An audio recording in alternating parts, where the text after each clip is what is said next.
Sir, what did you think about the President's State of the Union address? Well, I thought it was magnificent. It was magnificently constructed and brilliantly delivered because you take the whole span of a USA 250 celebration themed from our founding, through the patriotic pride, U.S. hockey, men's and women, and then forward-looking, and I mean, a great recap of the last year, but President Trump challenged Congress on 8 separate things. I mean, passed this new legislation to make America more affordable, make America safer, make our elections more secure. I mean, all of these things are just common sense pieces, which I hope that I hope Congress was listening and keep moving forward on that. But then it's very special to think about. My dad served in World War II. To be present, to be in the chamber, and have everybody in America have the opportunity to sit in on what turned out to be 2 Congressional Medal of Honor award ceremonies over the course of that speech. I mean, that is, whether it's a World War II veteran who's turning 100, or one of the incredible heroes of the Maduro arrest, the incredible bravery of the helicopter pilot, which we'd all heard about, but now he was there with his wife. I mean, that's just an amazing evening. I mean, an evening to be remembered, and an evening to be incredibly proud of our country, and not only where we've come from, but the incredible potential we have going forward. Lots to celebrate this year. Well, the President talked about how he wants tech companies to build their own power sources. What does that look like? Well, it's a very simple. I'll use the concept. It's not BYOB, it's BYOP. Bring your own power to this thing, and that's really what the ratepayer what agreements which he's talked about with the five biggest tech companies, often also called the 5 hyperscalers. And these folks, again, AI is a revolution. It's a foundational tool that's going to affect every job, every company, and every industry in a way that's going to be positive in terms of how it makes America and Americans more productive.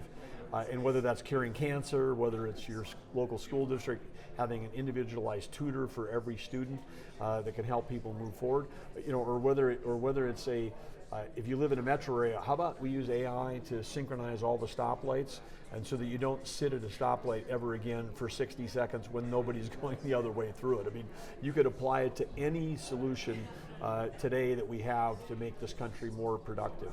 But having said that, it requires electricity, and electricity is a miracle. Electricity was a miracle when Thomas Edison created the first light bulb.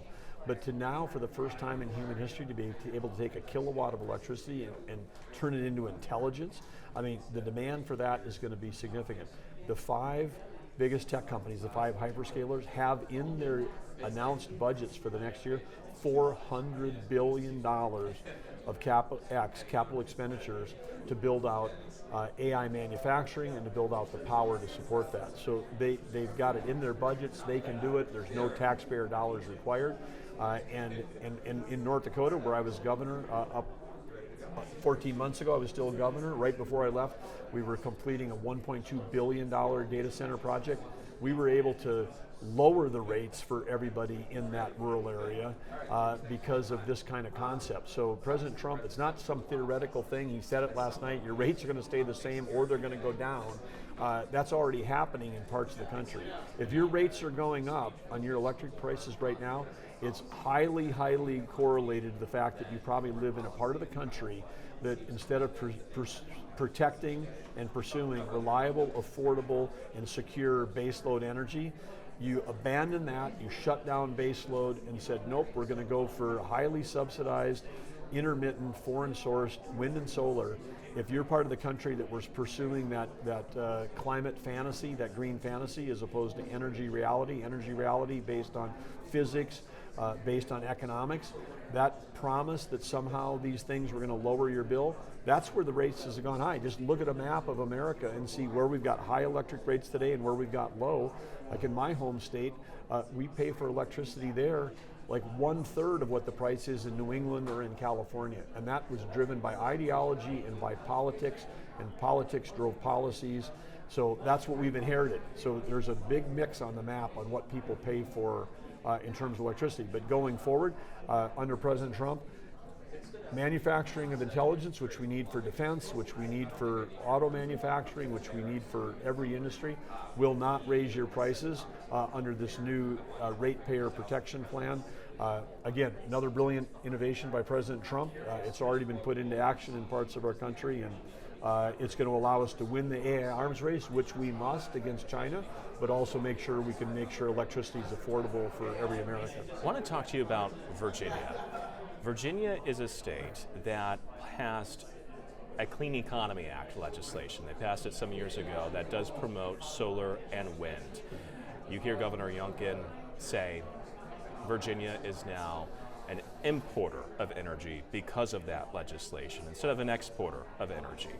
And we've got data centers in Loudoun County, Fairfax County, Prince William County, and there are a lot of local tax benefits to that. But we do know local residents have some concerns, whether it is the appearance of the data center itself, or is it increasing their electricity bill. And we speak to folks like Dominion Energy, electricity companies who talk about their need to bring in high voltage transmission lines to meet the power needs of these data centers. There's many of them, more than anywhere else in the world, in Virginia. And we know the new governor, Abigail Spanberger, wants to rejoin the Regional Greenhouse Gas Initiative, also called RGGI, and she's the one who gave the Democrats' rebuttal to the President's State of the Union last night. She talked about affordability. She says she's making life more affordable for Virginians. Governor Youngkin disagreed with that because he says RGGI would be a tax on your electricity bill. So just want to get your thoughts about the governor of Virginia's rebuttal last night. She's saying she's making life more affordable. The president is not. With all that said that I just told you about with data centers to electricity bills, the Clean Economy Act, and RGGI, what do you make of it? Well, Governor Youngkin is correct. And I'm sorry, anybody that is saying that we're going to chase some green dream is going to lower your price of electricity. There's not a fact, not in the United States, not in Europe, not anywhere that's gone down that path that would support that claim.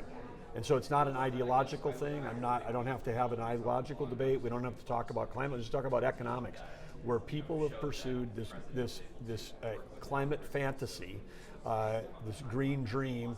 President Trump calls it a scam because they say your rates are going to go down and your rates go up. And then they go up out of your own pocketbook, but then as a taxpayer, your taxes were going to subsidize those quote, renewable sources. And there's nothing renewable about something that takes, steel and hydrocarbons. I mean, hydrocarbons to create the fiberglass to build the blades, steel to build the towers, cabling. I mean, all the stuff that goes in it. There's nothing renewable about that. And then it's not there when you need it. During this giant storm we had a couple weeks ago, which they now named Fern, Ohio to New York to Florida, 2% of the power in that region of the country, from all the analysis done by the Department of Energy, 2% came from wind and solar. That's the thing that we have spent hundreds of billions of dollars, maybe close to $1 trillion, chasing this green dream, this green fantasy. And then when we really need the power, it wasn't there. You know what was there? Coal was there, natural gas was there, nuclear was there. Reliable, affordable, secure sources of power for Americans. They kept the lights on and they kept the rates down. So we don't have to have an ideological debate, but this is just absurd to say that participating in the kinds of European-driven policies are going to cause the rates to go down. I'll go even further. Germany spent $500 billion, $500 billion, eliminating their nuclear, eliminating their coal. That would be reliable, affordable, and secure power for them. They got rid of all that. Their electricity production today is 20% lower than it was before they got rid of those reliable, affordable sources, and the cost has gone up by 3x. So they're paying 3 times as much. Now when you have electricity costs more, what happens? Manufacturers leave, growth slows, and your sovereignty, even as a country or as a state, gets threatened because what is Germany doing during this cold snap? When they have a new German word called for dark doldrums. The word's like this long, but it talks about what do we do when the sun's not shining and the wind's not blowing. That's called winter high pressure systems. That's what occurred there. During that time, they have this German word. They're not producing the electricity they need. So what was Germany buying their electricity? They were buying French nuclear and they were buying Polish coal electrons, the same stuff they shut down. Now they're importing it on transmission lines, as opposed to having it locally sourced. Now I got to get it from far away. A lot of the subsidies during the Green New Deal, which was again a scam because it was promised to be lower, it was actually higher. Everybody knew that, should have known that going in. You could do the math, understand the economics. That was built in places that were far away, so it had to be shipped in. What Governor Youngkin was talking about, you produce the power, this quote renewable power someplace else, and then you ship it in. The cost of that transmission also going on the ratepayer. And of course the Virginia offshore project, the CVOW, that thing, $11 billion to produce 1 gigawatt of power. That will be some of the most expensive CapEx ever spent, to produce 1 gigawatt of power. All of that going on the ratepayers in Virginia. So this is and that was pre-Youngkin when that deal got signed. So anybody that wants to, say that the cost of their electricity going up just needs to look at a map of the United States and go, if I lived in a different state that had different policies and different politicians, I'd be paying 1/3 the price I am if I'm living in a state that's been driven by the climate fantasy policies versus the energy reality policies. So given the landscape of Virginia being an importer of energy, having policies like the Virginia Clean Economy Act promoting solar and wind, and knowing the energy needs of that state, we're talking hundreds of data centers in Northern Virginia. That's a lot of power. Are you worried there could be brownouts or blackouts down the road if they don't change course with their energy policy? Absolutely, and we were worried about that the day we took office a year ago. Part of the reason President Trump on day one declared a national energy emergency wasn't just because of the Biden administration had shut down the building of export facilities of U.S. LNG to help us, end wars abroad, because we literally had to replace Russian gas in Europe because they were Russia funding their war, Iran funding their terrorism around the world with their oil sales. We knew that part of getting peace in the world and prosperity at home was U.S. being energy dominant, so we could sell energy to our friends and allies and have to buy it from our adversaries. So that was a piece of that whole craziness.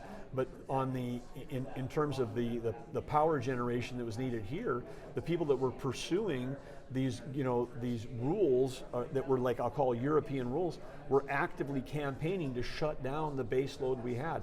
So it wasn't energy transition. They always pitched it as energy transition. When you shut down 7x24 base load and replace it with something that only works when the wind is blowing and the sun is shining, the sun doesn't shine 24 hours a day. I mean, solar is prone to catastrophic failures. It's called sunset. I mean, it's like literally it doesn't work.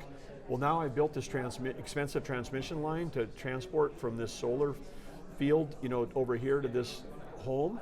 Well, if the sun's down, there's no electrons going down that, but someone had to pay for this transmission line to, big high voltage, importing it into a state. So now I'm a state, I'm dependent on other sources, and I'm paying for transmission that may not even have electrons coming down it once the sun goes down. So again, the performance of these intermittent sources absolutely was failing when we most need it, like during the storm. And any state that wants to have capital investment to come in the future, because it's not just the data center where we're manufacturing intelligence.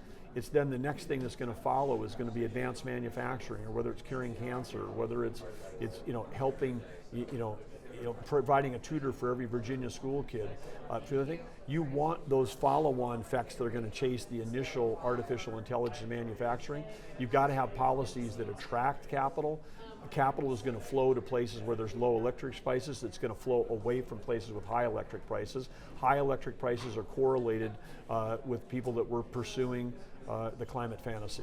Now, some people, when they hear, let's say they have a data center down the road or something like that, or in the neighborhood next door, and they hear they're going to have to bring their own power, they might be wondering, okay, so is there going to be a power plant now next door to the data center? What does that look like? Well, the beauty of all that is they don't have to come to Virginia anymore, and if Virginia's got, or any other state has got high electric prices, they won't come there. they'll go to some place where there's low electric prices. You'll co-locate, you'll be near an energy center, where energy is produced. Pick Pennsylvania, pick Texas, pick North Dakota. I mean, pick the Bakken, the Permian. So it can be imported. Yeah, but you don't have to build transmission, and you don't have to build pipelines, because you co-locate. Here's your power source. Here's your AI factory. Your end product gets moved around the country on a fiber optic cable. And much to the frustration of the people that have tried to block energy production in this country by using the Environmental Species Act, by using NEPA, by using water permits at the state level. I mean, it became an art form on how to stop horizontal infrastructure that moved energy around our country.